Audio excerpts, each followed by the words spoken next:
My sister kept telling everyone my husband was secretly in love with her. She had a meltdown when I proved her wrong. It all started when my sister Chloe kept saying weird stuff about my husband Ryan. Not subtle stuff either.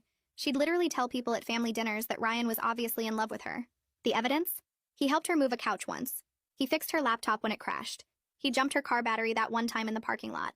Normal stuff any decent person would do for their sister-in-law. But Chloe turned it into some romantic fantasy. Did you see how fast Ryan came when I called about my car? She'd say at dinner. He dropped everything. My mom would look uncomfortable. My dad would clear his throat. I'd sit there trying not to throw my fork at her. He's my husband, Chloe. He's being nice. Nice? Please. Men don't do that much for women they're not interested in. He does that much for me because I'm his wife. But he does it for me too, she'd say with this little smile. What does that tell you? It tells me you're delusional. She'd laugh.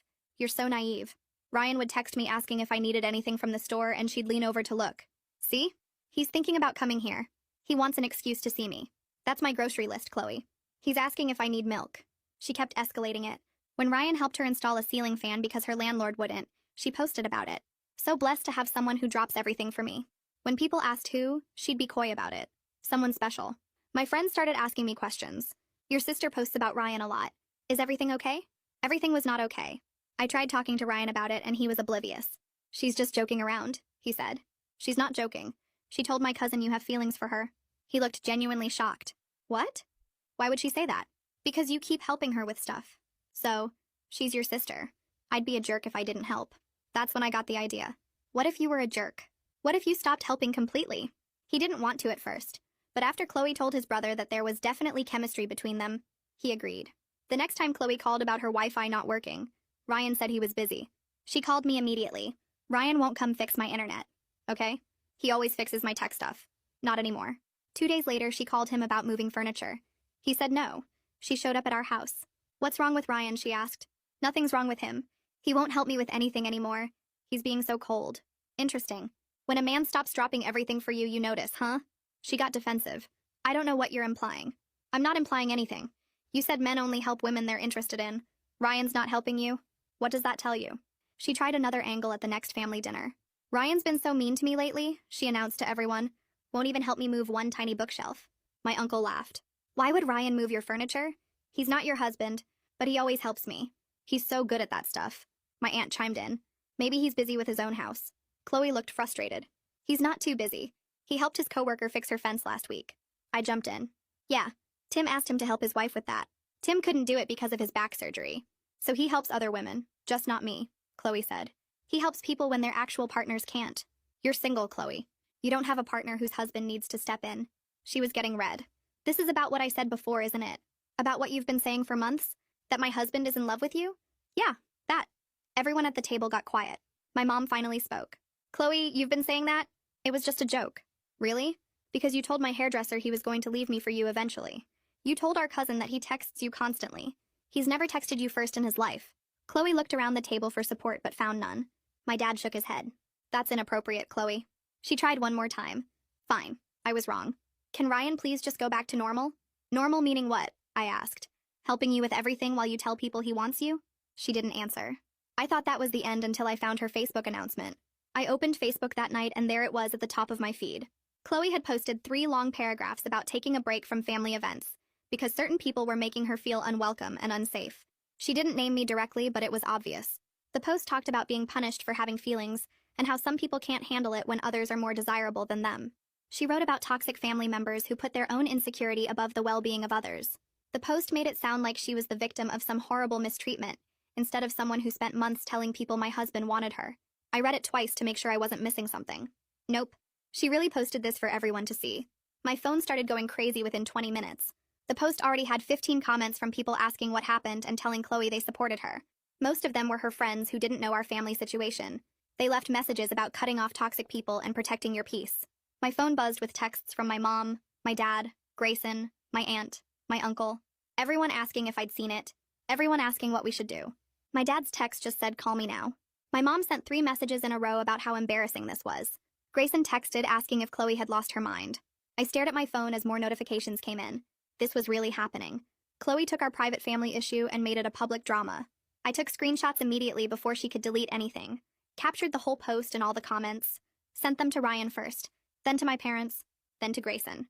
I needed everyone to see exactly what she wrote before she changed her story. Ryan called me 30 seconds after I sent it. He wanted to comment right away and tell everyone the truth. I told him to wait. We needed to think about this carefully. If we just reacted without a plan, Chloe would twist it into more proof that we were attacking her. He didn't like waiting, but he agreed. I could hear how angry he was in his voice. This wasn't just about me anymore. Chloe was dragging his name through the mud too. Isabella texted me 5 minutes later. She'd seen the post and wanted to know what was going on. This seemed extreme even for Chloe, she wrote. I called her because this was too much to explain in texts. I told her everything. The months of comments about Ryan being in love with Chloe. The family dinner where it all came out. How Chloe had been telling people Ryan was going to leave me. Isabella kept saying, "Oh my God, and I can't believe this." She felt terrible that this had been happening and she didn't know. She asked why I didn't tell her sooner. I didn't have a good answer. I guess I kept hoping it would just stop on its own. That was stupid. It obviously wasn't going to stop. My mom called crying before I even finished talking to Isabella. I had to tell Isabella I'd call her back. My mom was upset about the Facebook post making our family look broken and messed up. She wanted to call Chloe right away and make her take it down. I told her that was a bad idea. If she called Chloe now, Chloe would just feel more like a victim. She'd say we were all ganging up on her and trying to silence her. That would make everything worse. My mom didn't want to just let the post sit there for everyone to see. I got that. It was horrible. But reacting emotionally was exactly what Chloe wanted. She posted it to get a reaction. We needed to be smarter than that. My mom finally agreed to wait, but I could tell it was killing her. I spent an hour writing my own Facebook post. I wanted to lay out the facts without attacking Chloe directly. I explained that my sister had been telling people my husband was in love with her for months, that she based this on normal helpful things like fixing her laptop and jumping her car, that we tried to address it privately as a family before it got to this point. I kept it calm and clear. Just the facts. I didn't call her names or say she was crazy. I just explained what actually happened. Ryan read it before I posted it and said it was good. He said it made me look reasonable and Chloe look ridiculous without me having to say that directly. I hit post and waited to see what would happen. The comments started coming in right away. People I went to high school with. Friends from work. Family friends who knew both of us. Most of them were supportive and said they couldn't believe Chloe had been doing this. A few said they'd noticed her posts about Ryan and thought they were weird, but didn't want to say anything. Then Nyla commented. She said she remembered Chloe telling her that Ryan was going to leave me eventually. She wrote that she thought it was strange at the time but didn't want to get involved in family stuff. Now she wished she'd said something to me. Seeing other people confirm Chloe's behavior made me feel less crazy. I wasn't imagining this or blowing it out of proportion. Other people saw it too. Chloe responded to my post 40 minutes later. Her comment said I was gaslighting her and rewriting history. She wrote that everyone saw how Ryan used to drop everything for her until I forced him to stop. She said my jealousy and insecurity were destroying the family, not her honesty about Ryan's feelings. The comment was long and detailed. She made it sound like Ryan stopping his help proved there was something between them that I was threatened by. She added that I couldn't handle the fact that Ryan cared about her, and that I was punishing both of them for having a connection. It was completely twisted. She took Ryan being nice to his sister-in-law and turned it into this whole romantic thing that didn't exist.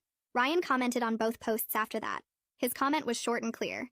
He wrote that he had never had romantic feelings for Chloe, that he only helped her as family the same way he'd help any relative, that her claims about his feelings had made him deeply uncomfortable for months. He said he stopped helping because the situation became inappropriate when she kept telling people he was in love with her, not because I made him stop. He tagged both me and Chloe so everyone would see it.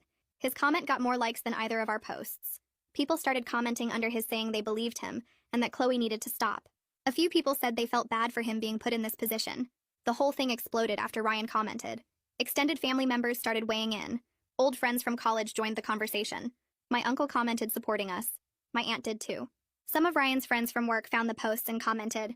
Most people were on our side, but a few distant relatives said we should handle family business privately. They wrote that airing this stuff on Facebook was shameful and made everyone look bad. One of my dad's cousins said we were all acting like children and needed to take this offline. I understood their point, but Chloe was the one who made it public first. We were just defending ourselves. Still, I started to regret posting anything. This was getting out of control and way more people were involved than I wanted. Chloe posted again the next morning. This time it was longer and more detailed. She wrote about how men don't always understand their own feelings and how society teaches them to suppress emotional truth. She said Ryan's discomfort around her lately was actually proof that he was conflicted about his attraction to her. She claimed I had manipulated him into denying the obvious chemistry between them, and that time would prove her right. She added that authentic connections can't be hidden forever, no matter how hard people try to bury them. The post had this fake deep tone like she was some relationship expert instead of my delusional sister. I read it 3 times trying to figure out if she actually believed this stuff, or if she was just trying to save face after everyone called her out. Ryan saw it and just shook his head. He didn't even want to respond anymore because what was the point? You can't reason with someone who twists everything to fit their fantasy. I screenshot it and sent it to my parents. My mom called immediately asking what we should do. Before I could answer, my dad commented on Chloe's post. I watched it appear in real time. He wrote that her behavior was unacceptable and that she needed professional help to deal with whatever was causing these delusions. He said she owed Ryan and me a genuine apology and that the family couldn't keep pretending this was normal. It was the first time he'd been this direct with her publicly. Other family members started liking his comment within minutes. My aunt added her own comment agreeing with him. A few of my dad's friends commented too, saying they were sorry we were dealing with this. Chloe didn't respond to any of them. She just kept posting other stuff like nothing had happened. Pictures of her coffee, a meme about fake people, a quote about staying strong when everyone turns against you. It was bizarre watching her act like my dad hadn't just publicly called out her behavior. Isabella texted me that afternoon. She said we needed to meet in person without Chloe to figure out how to handle this as a family. She suggested my parents' house so everyone could talk openly. I agreed and texted my mom asking if that was okay. She said yes immediately, and that she'd been thinking the same thing. We set it up for the next evening. My mom called my aunt and uncle. I texted Grayson. Everyone said they'd be there. Ryan asked if I wanted him to come, but I told him he didn't have to sit through a whole meeting about my sister's obsession with him. He said he'd come anyway for support. The next evening, we all gathered at my parents' house. My mom had made coffee and put out cookies like this was some normal family get-together instead of an intervention planning session. We sat around the living room and nobody knew how to start. Finally, my dad cleared his throat and said we needed to talk about what Chloe had been doing and saying. He asked if anyone else had heard her make inappropriate comments about Ryan. My uncle spoke up first. He said Chloe had asked him a few weeks ago if he thought Ryan seemed happier when she was around, versus when it was just me. He'd thought it was a weird question but didn't think much of it at the time. Now he realized she was testing the waters to see if anyone else saw what she claimed to see. My aunt said Chloe had asked her something even worse. She wanted to know how long she should wait before telling Ryan how she felt since he was clearly unhappy in his marriage. My aunt had shut that down immediately and told Chloe she was way out of line. But Chloe had just laughed it off like my aunt didn't understand. Grayson shared that Chloe had sent him a long text message about signs that someone is attracted to you even if they won't admit it. The whole message was clearly about Ryan. She'd listed things like making excuses to be around someone and doing favors without being asked. Grayson said he'd ignored the text because he didn't know what to say. Hearing everyone's stories made me realize how much worse this was than I'd thought. Chloe hadn't just been saying this stuff to me. She'd been working on multiple family members, probably trying to build support for her delusion, or at least plant seeds of doubt about my marriage. It was calculated in a way that made my skin crawl. My mom was crying quietly. She kept saying she didn't understand how Chloe got like this. My dad put his arm around her and said we needed to decide on clear boundaries and consequences. We talked for over an hour about what to do. Some people thought we should just ignore Chloe until she got bored and moved on. Others thought we needed to force her into therapy somehow. I said we couldn't force her to do anything, but we could control whether she was welcome at family events. Ryan agreed and said Chloe needed to understand there were real consequences for her behavior. We finally decided as a family that Chloe wouldn't be invited to any family events until she got therapy, and gave us a genuine apology. Not just to me and Ryan, but to everyone she'd involved in this mess. My mom struggled with this decision. She kept saying Chloe was still her daughter, and she didn't want to abandon her. My dad reminded her that setting boundaries wasn't abandonment. It was actually the most loving thing we could do because it might push Chloe to get help. My aunt said she'd support whatever we decided. My uncle said he thought it was fair. Grayson said it was past time for consequences. My dad volunteered to call Chloe and deliver the family's decision. He said he felt responsible for not shutting this down sooner when the comments first started. He should have been firmer with her months ago instead of just looking uncomfortable at dinner. My mom tried to argue that she should be the one to call, but my dad insisted. He wanted Chloe to hear it from him, so she'd know this was serious. We all stayed while he made the call. He put his phone on speaker so we could hear. Chloe answered on the third ring, sounding cheerful. My dad didn't waste time with small talk. He told her we'd had a family meeting and that everyone agreed her behavior toward Ryan was inappropriate and harmful. He said she wasn't welcome at family gatherings until she got professional help and apologized sincerely. Chloe's voice changed immediately. She started yelling that the family was choosing me over her. She said we were all going to feel terrible when Ryan eventually admitted the truth about his feelings. She called my dad a bad father for taking my side. She said my mom must be so proud of herself for raising one golden child and one scapegoat. My dad tried to interrupt, but she just kept screaming. She said none of us understood real love or authentic connection. She said Ryan was going to realize what he was missing and come to her eventually. Then she hung up on him mid-sentence. My mom burst into tears. She said she never expected it to get this bad. She'd thought Chloe was just going through something and would snap out of it. But hearing her scream like that made my mom realize how deep the delusion went. Ryan squeezed my hand. My aunt looked shocked. Grayson just shook his head. We all sat there for a minute, not knowing what to say. The next morning, I woke up to 17 text notifications. Chloe had posted again. This time it was a long message about toxic family dynamics and how she was scapegoated for telling uncomfortable truths. She didn't name anyone specifically, but it was obvious who she meant. She wrote about families that can't handle honesty and how they gang up on the person brave enough to speak reality. She said she was the victim of family abuse and that she was going no contact for her own mental health. She made it sound like we'd attacked her out of nowhere instead of responding to months of her inappropriate behavior. The post already had 20 comments from her friends who didn't know our family. They were all supportive messages about cutting off toxic relatives and choosing yourself. People wrote about how proud they were of her for setting boundaries. Someone said families that can't accept truth don't deserve access to you. Another person said she was brave for walking away from abuse.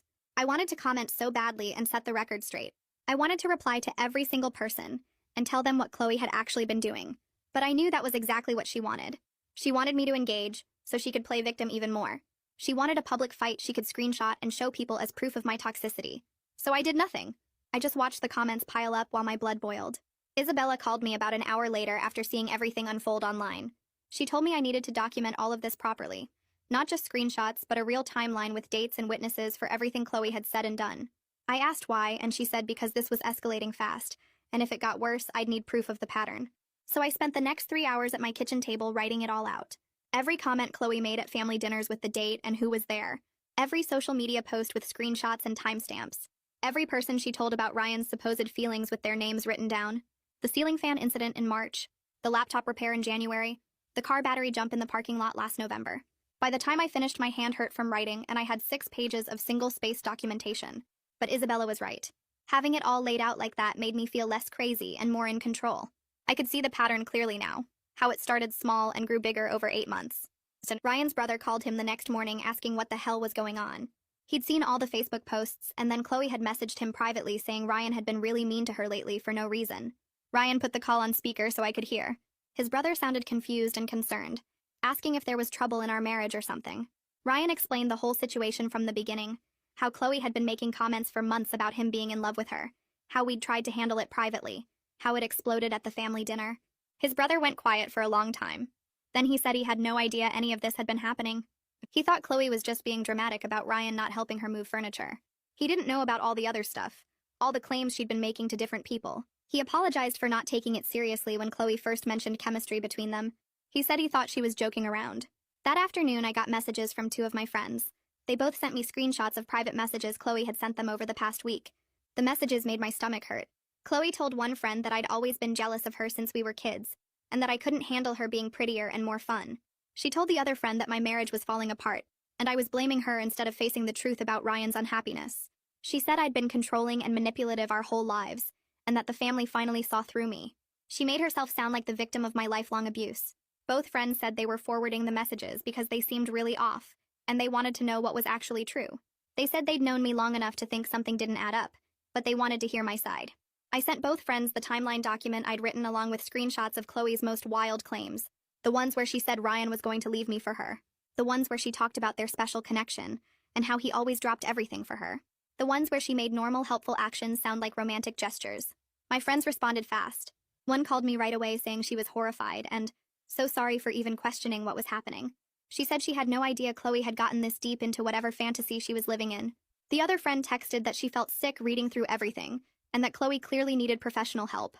They both apologized for not reaching out sooner when they'd noticed Chloe's weird posts about Ryan over the past months. They said they'd thought it was just sister rivalry stuff, not a full breakdown. A week went by after the family meeting where we decided on boundaries. My mom called me crying one afternoon. She said Chloe hadn't answered any of her calls or texts since my dad delivered the family's decision. She'd tried every day, sometimes twice a day, leaving voicemails saying she loved Chloe and wanted to talk. Nothing. My mom was worried but also frustrated because Chloe was the one who created this whole mess, and now she wouldn't even engage with attempts to fix it. She kept saying she didn't know what to do. Should she drive to Chloe's apartment? Should she keep calling? Should she give Chloe space? I told her I didn't know either, but that Chloe was an adult making her own choices about how to handle consequences. Ryan and I went out to dinner that Saturday trying to decompress from everything. We picked this Italian place across town where we figured we wouldn't run into anyone we knew. Wrong. We were halfway through our pasta when a woman approached our table looking nervous. She said she recognized us from Facebook and that she worked with Chloe. My stomach dropped. She said she didn't want to intrude, but she'd seen all the posts, and she wanted us to know that Chloe had been talking at work about her family turning on her. Several of her coworkers thought the situation sounded really concerning based on how Chloe described it. The woman seemed uncomfortable, like she wasn't sure if she should be telling us this. Ryan thanked her and she started to walk away, but then came back. She said she needed to tell me something else privately. Ryan said it was okay. She could say whatever in front of him. The woman sat down at our table for a minute. She said she was genuinely worried about Chloe's mental state. Chloe had been obsessing over this family situation at work, bringing it up constantly, getting upset at her desk, and her job performance was really suffering. Her boss had talked to her twice already about staying focused. The woman asked if Chloe had always been like this, or if something had triggered this behavior recently. She said it seemed like more than just family drama. It seemed like something had broken in Chloe's thinking. I sat there trying to figure out how to answer that. The truth was, I didn't actually know if something had triggered all of this, or if it had been building slowly over time. I thought back through the past year, trying to remember when the comments about Ryan first started. Then it hit me. Chloe went through a really bad breakup about 8 months ago. Her boyfriend ended things out of nowhere, and she was devastated for weeks. Right after that was when she started making the first comments about Ryan, the small ones about him being so helpful and nice. I told the coworker about the breakup timeline, and she nodded like that made sense to her. After dinner, I called my mom and mentioned the breakup connection. She confirmed that Chloe had been really messed up when her ex ended things. She'd cried for days and kept saying she didn't understand what went wrong. My mom said maybe Chloe latched onto Ryan as some kind of safe fantasy because he was kind to her when she was hurting and he wasn't going anywhere. Maybe she needed to believe someone wanted her after feeling rejected. It was the first time any of us had considered that Chloe's obsession might be connected to her own pain, instead of just being about Ryan. My dad called the next day with an idea that made my mom uncomfortable. He thought we should try to get Chloe's ex-boyfriend's contact information and see if he'd noticed any concerning behavior before they broke up. My mom didn't want to involve him because it felt like crossing a line, and also because what if he said something that made Chloe look even worse? But my dad and I talked it through and agreed it might give us important context about whether Chloe's mental state had been declining before the Ryan situation, or if this was something new. We needed to understand what we were actually dealing with here. Grayson said he could reach out to the ex since they used to be friends before the breakup. He texted him that same night and got a response within an hour. The ex said he'd be willing to talk, and that he'd actually been worried about Chloe based on some things mutual friends had mentioned about her recent behavior. They set up a phone call for the next day, and Grayson put it on speaker so my parents and I could hear. The ex sounded uncomfortable at first, but then he started talking about the end of their relationship. He said Chloe became super paranoid and jealous in the last few months they were together. She accused him of being interested in every woman he talked to or even looked at. His coworker asked him a question at the office, and Chloe saw it happen when she stopped by to bring him lunch. She spent the next 2 days convinced he was having an affair with that coworker. He tried to reassure her, but it got worse. She started following him places to see if he was meeting other women. She went through his phone constantly looking for evidence that didn't exist. She'd wake him up in the middle of the night demanding to know who he was dreaming about. He finally ended things because he couldn't live like that anymore, and she completely fell apart. The ex said he felt terrible about how it ended, but he couldn't stay in a relationship where he was constantly being accused of things he wasn't doing. Grayson asked if Chloe had ever fixated on a specific person the way she was doing with Ryan. The ex said not exactly, but she did become convinced his brother was flirting with her at a family barbecue. His brother was just being friendly and polite, but Chloe interpreted every smile and casual comment as romantic interest. When the ex told her she was reading too much into normal behavior, she got mad and said he was jealous that his brother liked her.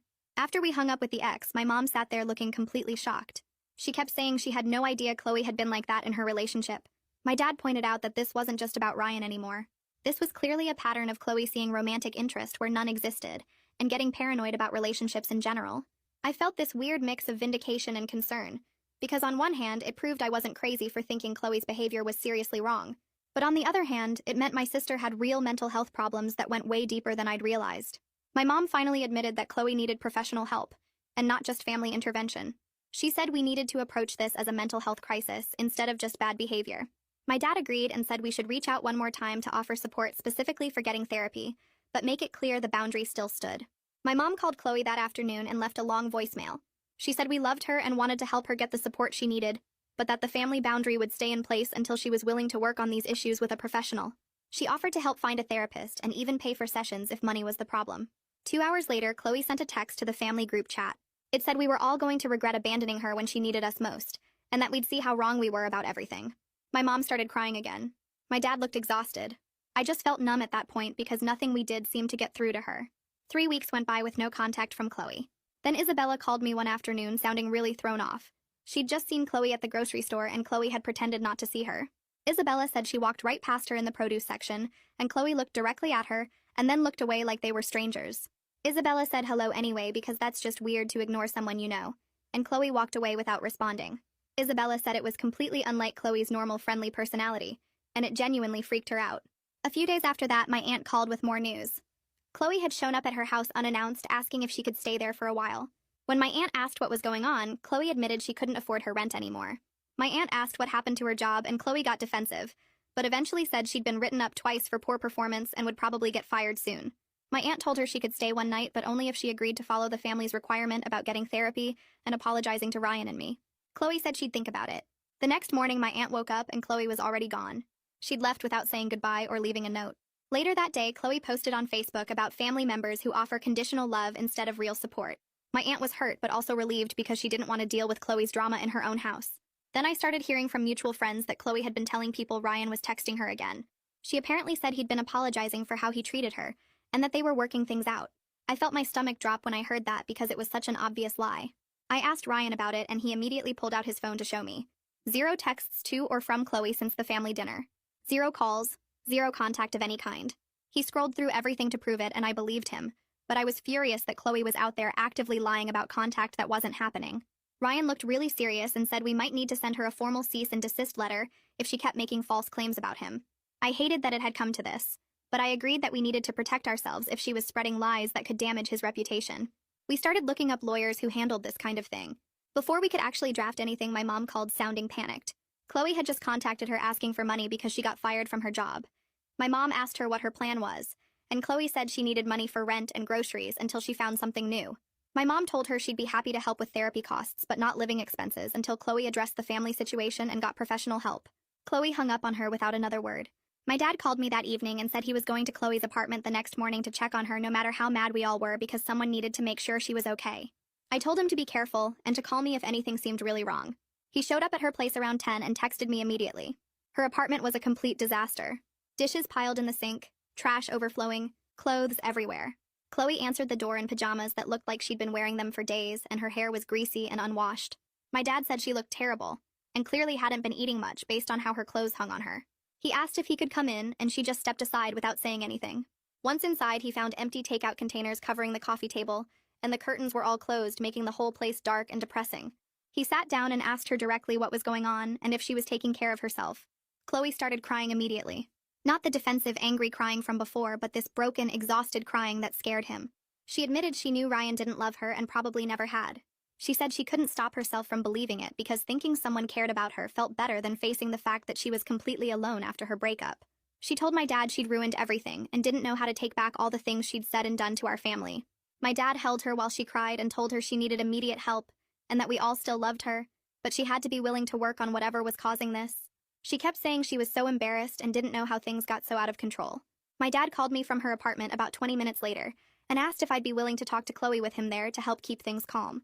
I didn't want to at first because I was still so angry about everything she'd put us through, but then I heard Chloe crying in the background, and it wasn't the defensive anger she'd been showing for weeks.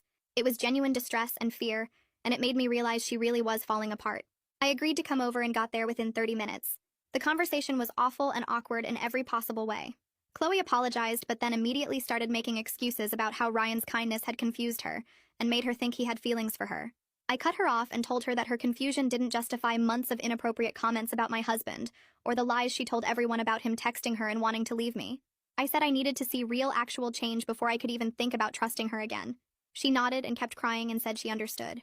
My dad suggested therapy and Chloe agreed right away. She asked if we could keep it between us for now because she was so embarrassed about how out of control everything had gotten. I told her no. The whole family needed to know she was getting help because they were all worried and waiting for her to take responsibility for what she'd done. She looked hurt, but agreed that made sense. My dad spent the next 2 days making phone calls and looking up therapists in our area who specialized in relationship issues and delusional thinking patterns. He found someone with good reviews who had an opening the following week. Chloe accepted the appointment and my dad offered to drive her there himself, which she agreed to with obvious relief on her face. The night before her first therapy session, Chloe posted a public apology on Facebook. It admitted she'd created a false narrative about Ryan and that she was getting professional help to deal with some personal issues. It wasn't as detailed or specific as I would have liked because she didn't really explain what the false narrative was or apologize directly to Ryan and me by name. But it was a start, and several people commented supportive messages about her taking accountability and getting help. Ryan read the apology the next morning while drinking his coffee. He told me he appreciated that she posted something public, but he wasn't ready to have any contact with her yet. I completely understood and told him to take whatever time he needed to feel comfortable. I said my relationship with Chloe going forward would be separate from his boundaries with her, and he didn't need to do anything he wasn't ready for. He seemed relieved that I wasn't going to push him to forgive her or interact with her before he was ready. Over the next month, Chloe kept going to therapy and sent me occasional text updates about what she was working on with her therapist. She said her therapist had diagnosed her with some anxiety and attachment issues that had gotten much worse after her breakup 8 months ago. Apparently, she'd developed this pattern of latching onto unavailable people as a way to avoid actually dealing with her fear of being alone. It explained her behavior, but definitely didn't excuse the months of inappropriate comments and lies about Ryan. I texted back short responses acknowledging her updates, but didn't engage in long conversations because I still needed space from her. My mom called me one afternoon sounding happier than she had in weeks. She said Chloe had gotten a new job at a different company and seemed to be doing much better overall. Chloe was attending therapy twice a week and hadn't made any inappropriate comments about Ryan or anyone else's relationships during their phone calls. My mom said Chloe was asking about family dinner plans and wondering when she might be welcome again, but wasn't pushing or demanding anything. 2 months passed and my mom called asking if I'd be okay with Chloe coming to a small family dinner at their house. I told her yes, but only if Ryan could skip it without any pressure or guilt from anyone. My mom agreed immediately and said she understood why he might not want to be there. I expected Ryan to take the out I'd given him, but when I told him about the dinner, he surprised me by saying he'd come with me. He said he wanted to support me and that he couldn't avoid Chloe forever if she was genuinely getting better. I asked him 3 times if he was sure, and he kept saying yes, so we drove to my parents' house together that Saturday evening. The dinner started awkward with everyone being super polite and careful about what they said. My dad asked Ryan about work, and Ryan gave short answers. My mom kept offering food to everyone even though our plates were full. Chloe sat across from me and kept her eyes mostly on her plate. About halfway through the meal, Chloe put down her fork and thanked everyone for not giving up on her. She apologized again for all the pain and embarrassment she'd caused, especially to Ryan and me. Her voice shook a little when she said it, and I could tell she meant it this time. Ryan nodded at her but didn't say anything back. He answered when she asked him to pass the salt, but he didn't try to make conversation with her. Chloe didn't push for more interaction or try to get his attention like she used to. She just accepted his distance and talked to my parents instead. It was the first time I'd seen her actually respect someone's boundaries instead of demanding attention. After we finished eating and my mom brought out dessert, Chloe asked if she could talk to me alone for a few minutes. I looked at Ryan and he nodded that it was okay, so I followed Chloe out to the back porch.